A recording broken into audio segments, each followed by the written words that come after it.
السلام عليكم ورحمة الله وبركاته. أهلا وسهلا بكم معايا في قناة إبداع الست المصرية. اللي لو مشتركتش معايا في القناة تشتركي وتفعلي الجرس على كلمة الكل عشان يوصلك مني كل جديد. ويلا معايا النهاردة معايا فيديو جميل جدا من الكرتونة دي بتاعت الجريل.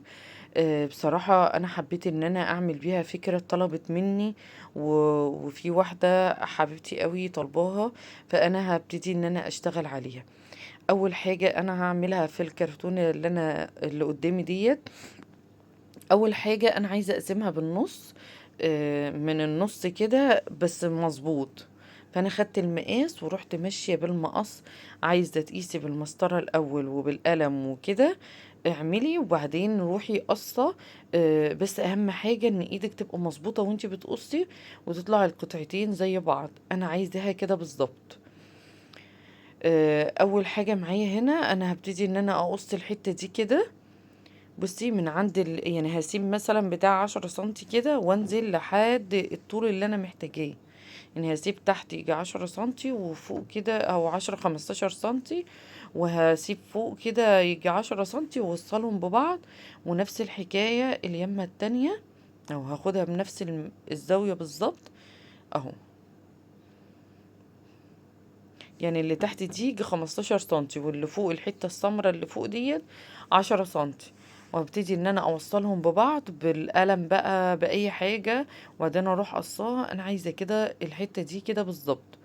وهعوز بقى كمان حتة قدام كده عشان تبقى تقفل عليها من نفس قطعة الكرتونة اللي احنا قطعناها دلوقتي، قصيناها. هبتدي ان انا اقص حتة على قدها كده بالظبط واسويها واخليها مظبوطة تبقى على قدها بالظبط. طيب انا هعمل التانية نفسها بالظبط. عملت الاتنين زي بعض. هبتدي ان انا اشتغل على واحدة قدامكم دلوقتي اهوت.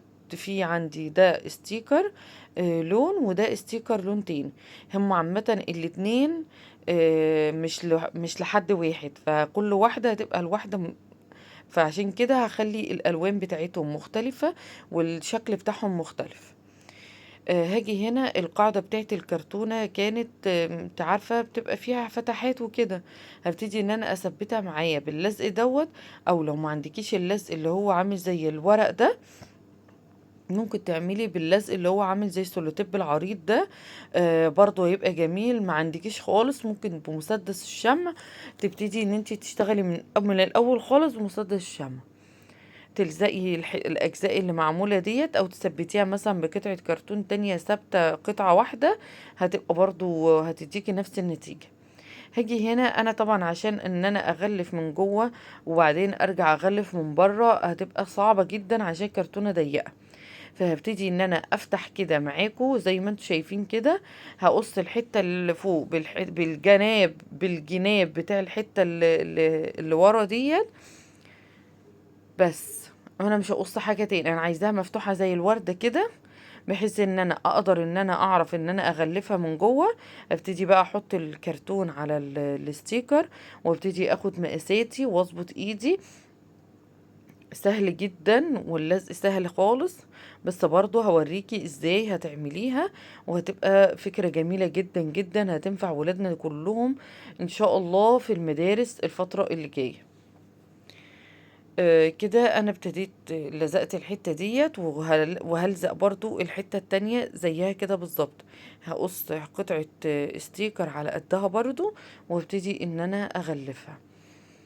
فكرة جميلة جدا. بتتباع بره غالية قوي. طب احنا نقدر ان احنا ننفذها بحاجات بسيطة. يعني شوفي كرتونة حاجة انت كنت بتجيبيها وبترمي الكرتونة، لا احنا مش هنرمي كراتين تاني وهنعمل منها حاجات جميلة قوي. هنا هقص قطعة ستيكر برضو على قد الحتة دي كلها بالطول كده، وابتدي ان انا اغلفها زي ما انتوا شايفين. حسيت في الحتة دي ان الكرتون كده فاكك عايز يتثبت، فروحت مثبتاه بلزق تاني، وبعدين رحت لازقه عليه الستيكر زي ما انت شايفة كده. طريقة سهلة وبسيطة وحاجة كده جميلة بصراحة. اهو كده. طيب انا خلصت كده التغليف من جوه. هبتدي بقى ان انا الزقها من بره زي ما انت شايفه كده بالستيكر معاه. طيب معلش باللزق معايا. طب لو انا ما عنديش لزق ومش عايز استعمل اللزق اصلا، وما عنديش الا مسدس الشمع، هنشتغل بمسدس الشمع وتثبتيها كده بالشمع، وبعدين نبتدي ان احنا ايه، نغلفها بالستيكر تاني من بره. فهي سهلة يعني. لو انت ما عندكيش اللزق، اللزق ده او اللزق التاني الشفاف، ممكن ان انت تعمليها بمسدس الشمع عادي. بس انا حبيت ان انا يعني ايه ابقى استسهلت شوية في الاول باللزق دوت. وهو جميل برضو اللزق عامة، برضو بيدي قوة ومتانة كده للحاجة اللي انت بتعمليها، بيخليها قوية شوية يعني. كده بقى انا خلاص قفلت العلبة بتاعتي زي ما انتوا شايفين اهوت. بصي سهلة جدا ومفيش اي حاجة. هبتدي بقى ان انا اغلفها من بره. جبت القطعة ديت معايا اللي احنا قلنا عليها ديت، هبتدي ان انا غلفتها. حتى لو انتي هتغلفيها غلفتها زي انا غلفتها جوه وبره كده، بس هي كنت هغلفها جوه بس نسيت وغلفتها جوه وبره. وبعدين مش مشكلة، قلت هلزقها تاني واعملها واقفلها من تاني ايه لما اجي الزق الفكرة بتاعتي واخلصها من بره. كده بقى انا كده قفلت من الجناب وقفل من تحت كده. انا دي كده كرتونة معايا تمام. مفيش اي مشاكل. طيب اغلفها بقى كمان من بره. ابتدي برضو اخد مقاساتي زي ما اتعودنا. هتحطي الكرتونة وتاخدي بعد الحتة اللي انت عايزاها ب2 سنتي، بحيث ان انت اما تقفلي ما تبقيش واخدة المقاس مظبوط قوي، علشان وانت بتشتغلي ما يطلعش معاكي مشكلة في الايه، في التغليف.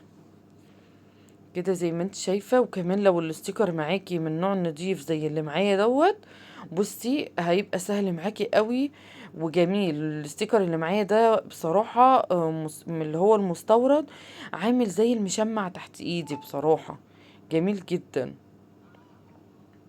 كده قفلت معايا اهوت الجنب دوت، وهقفل كمان الجنب التاني. بصي شكلها جميل قوي ازاي. خدت برضو مقاساتي وقصيت وابتديت ان انا اغلف الجنب التاني، وابتدي اظبط ايدي واخرج الهوا مظبوط ولو في اي حاجة افتحها كده بالمقص، علشان وانا بقفل شغلي ما يطلعش في حتة ايه مكرمشة كده عاملة كده، لا شغلي يطلع معايا مظبوط وتمام. كده بقى من الحتة اللي احنا قصينا منها طلعت زوايا كده، فانا هاخدها برضو وان انا هظبط كده المقاسات، وابتدي ان انا اغلف بيها بقى بقية الحاجات بتاعتي. غلفت كمان فوق وغلفت تحت، وابتدي ان انا اغلف كمان اليمة التانية. ليه بوريك التغليف؟ عشان في حد قال لي عايزه اشوف، يعني مش عارف، يعني واحده قالت لي انها مش عارفه تغلف ازاي او مش عارفه التفاصيل بالظبط، ولا ده الاستيكر بيتقطع منها، ده الاستيكر ما بيجيش مظبوط. حتى لو ما بيجيش مظبوط معاكي الزقيه وهاتي قطعه تانية والزقيها. فانا حبيت ان انا اوريها كل التفاصيل في الفيديو، علشان خاطر اللي ما بيعرفش يلزق بالستيكر او ما بيعرفش الشغل يعرفه. كده بقى انا خلصت ديت وغلفتها، ابتدي اشتغل على التانية نفس الفكرة بالظبط. قصيتها برضو وابتديت ان انا لزقتها زي ما انا ما عملت في التانية. وبعدين جبت الاستيكر بتاعي وخدت مقاساتي وبرضو غلفت زي ما انت شايفة كده بالظبط.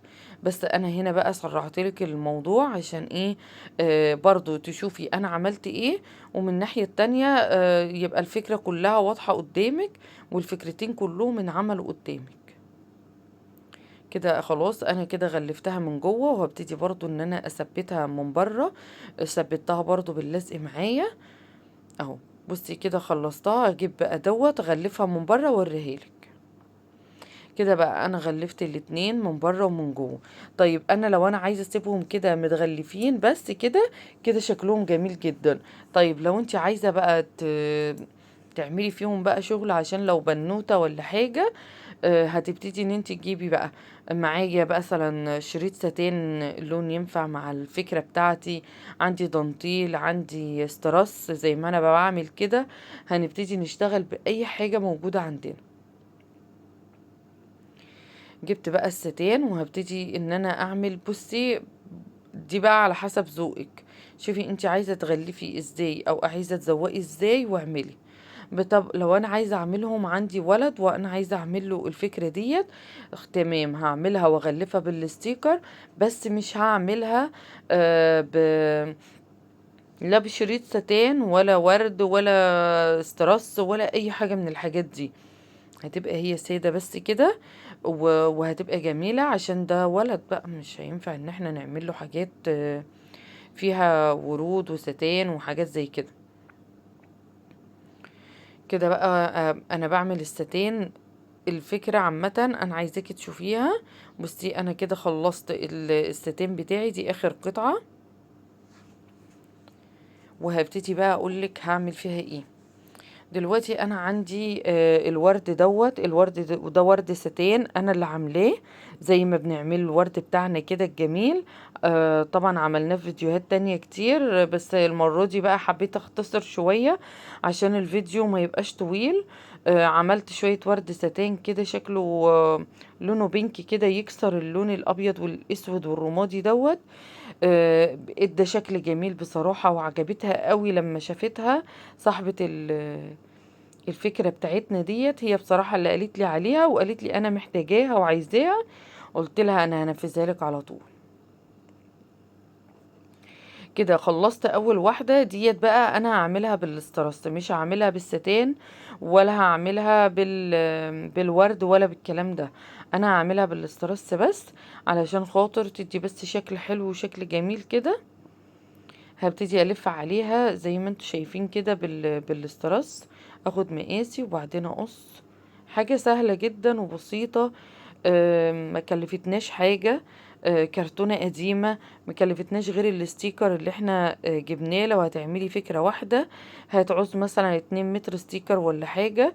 لو هتعملي الاتنين، فلو جبتي لفة كلها على بعضها حتى من المصري اللي هو ابو 30 جنيه ولا ب35 جنيه، هتبقى جميلة جدا. بصي بقى الفكرة بتاعتنا بعد ما خلصناها. بصي شكلهم جميل قوي. تقدري ان انت تحطي بقى فيهم الحاجات اللي انت عايزاها، كتب، تحطي اي حاجة هي بصراحة اللي عايزاها مني عشان تحطي فيها الكتب بتاعتها للمدرسة، عشان عاملة لها أزمة. فقالت لي هلمي فيهم الكتب.